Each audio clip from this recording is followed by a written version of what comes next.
Welcome to my channel doctor Hanslal homoeo clinic. मैं doctor Ajit Kumar, homoeopathic physician. आज हम लोग जानेंगे लंपी स्किन डिजीज के बारे में, इसके क्या कारण हैं, लक्षण और होम्योपैथिक दवाइयों के बारे में जानेंगे। लंपी स्किन डिजीज एक वायरल इन्फेक्शन है जो मेनली जानवर के अंदर होता है।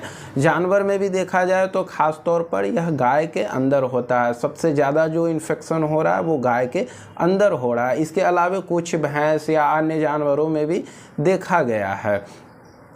लंपी स्किन डिजीज़ का जो इन्फेक्शन है यह मेनली खून चूसने वाले मच्छर या कीटाणु या कुछ मक्खियाँ हैं जिसकी वजह से फैलता है। अगर दूषित पानी है या भोजन है तो भी एक जानवर से दूसरे जानवर के अंदर यह इन्फेक्शन फैल सकता है। अगर आपके पास एक से ज़्यादा जानवर है तो सबसे ज़रूरी है कि अगर एक जानवर को इन्फेक्शन हो गया है तो बाकी जानवर को वहाँ से अलग रखें और साथ में प्रतिदिन उसे साफ़ सफाई का ध्यान रखें। डिटॉल वगैरह से साफ़ करते रहें, स्नान कराएं प्रतिदिन, ये सबसे आवश्यक है।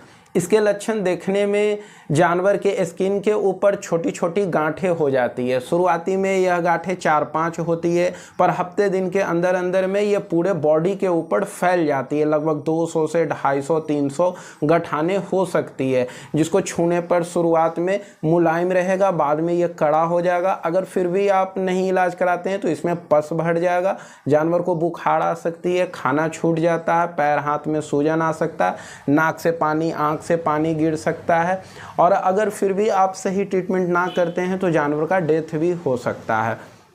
इस बीमारी से अभी तक लगभग 80,000 जानवर का मौत हो चुका है। यह बीमारी सबसे पहले गुजरात के अंदर देखा गया, वहाँ से फैलते हुए राजस्थान, हिमाचल प्रदेश, पंजाब, हरियाणा, दिल्ली, मध्य प्रदेश, उत्तर प्रदेश, बिहार, लगभग उत्तर भारत की जितने भी राज्य हैं सभी स्टेट में यह बीमारी बहुत तेज़ी से फैल रहा है। इसके बाद हम बात करते हैं होम्योपैथिक मेडिसिन के बारे में। सबसे पहले मेडिसिन आती है इसमें कैली आयोड 200 CH में 5 बूंद सुबह शाम दे सकते हैं। यह बिल्कुल शुरुआती स्टेज में यह दवा दिया जा सकता है जब शरीर पे छोटी छोटी गठाने हो रही है और वो गठाने छूने पर हार्ड मालूम पड़ती है, तो आप कैली आयोड 200 CH में 5 बूंद सुबह शाम दे सकते हैं। इसके बाद अगली मेडिसिन आती है कलकेरिया काप 200।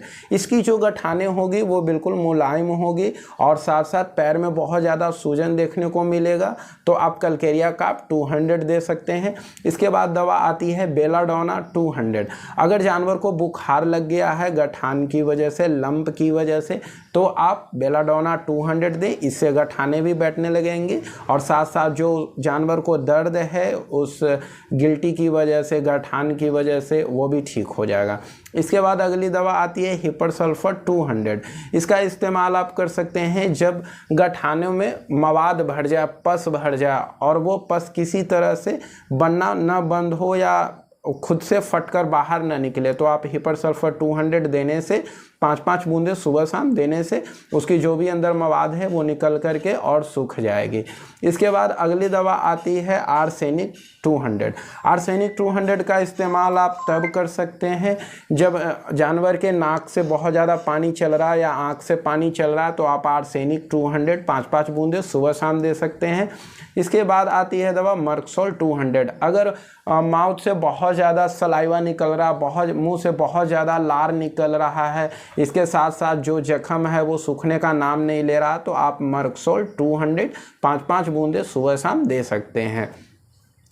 तो दोस्तों ये सब कॉमन मेडिसिन है। इसके अलावा आपके आसपास में जो भी होम्योपैथिक फिजिशियन हैं उनसे आप मिलें और आप अपने जानवर का ट्रीटमेंट कराएं और ये बिल्कुल क्यूरेबल है, इससे आपकी जानवर बच सकती है, तो आप इसका समय रहते ट्रीटमेंट कराएं।